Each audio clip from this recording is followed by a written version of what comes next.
உன்னை கண்ட துண்டமா வெட்டி கழிச்சு போட்டுருவேன். ஹொக்கோம். ஸோ இந்த வாய்ஸ் கேட்ட உடனே என்ன ஆயிடுச்சுன்னா, அதான் நான் சொன்ன மாதிரி இங்க ஒரு பயங்கரமான ஒரு பீட் வேணும் அப்படின்னு தோணுச்சு. ஸோ இது வந்த உடனே இமீடியட்லி வாட் கேம் வாஸ், அதுக்கப்புறம் உட்காந்து இது ரெடி பண்ணும்.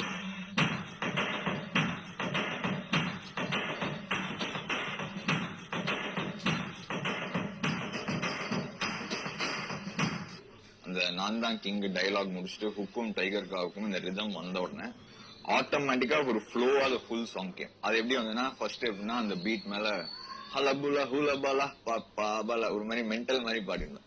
ஸோ ஃபுல் சாங் வந்து அப்படியே பாடிட்டேன். ஸோ இது பாடும் போது ஸ்டார்ட்ல பிஃபோர் இந்த வோக்கல்ஸ் வரும்போது, இப்போ ஒரு கிங்கோட என்ட்ரிக்கு வந்து இந்த பழைய காலத்துல வந்து இந்த வார் ஹார்ன்லாம் இருக்கும்ல, அந்த மாதிரி ஏதாவது ஒண்ணு வரணும் இந்த என்ட்ரிக்கு. ஏன்னா அவ்வளவு மாசா இருந்த ஒரு கேரக்டர் வந்து இங்க ஓபன் ஆகும் போது இன்டர்வல் பிளாக்ல தான் ரிவீல் ஆயிருக்கு. ரிவீல் ஆகி செகண்ட் ஹாஃப்ல இந்த ஜெயிலரோட பிளாஷ்பேக் ஒன்று பண்ணும்போது அது வந்து சத்தியமா பிளான் பண்ணல. இந்த ரிதம் அண்ட் அவரோட வாய்ஸ் வச்சுட்டு இந்த ரிதம் வச்சப்பறம் இந்த ரிதம் மேலேயே மெலடி ஒன்று ஆட்டோமேட்டிக்கா வந்து, அது என்ன மெலடினா டைகர் கா ஹுக்கும்.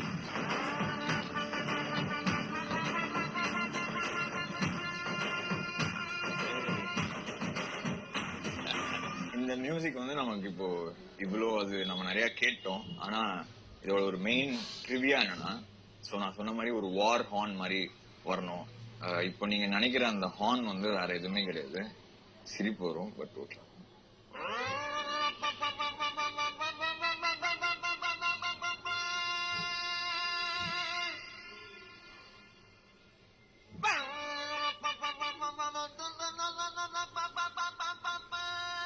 அது வேற யாரும் இல்ல, நான் தான். சோ ஒரு வார் ஹார்ன் மாதிரியே காமெடியா எனக்கு அது வந்ததை அப்படியே பண்ணிட்டேன். அப்புறம் I just work on the tone and அந்த டோன் ஒர்க் பண்ணி வரும்போது ஃபைனலா அது இப்படி all the mix and all the effects that I put.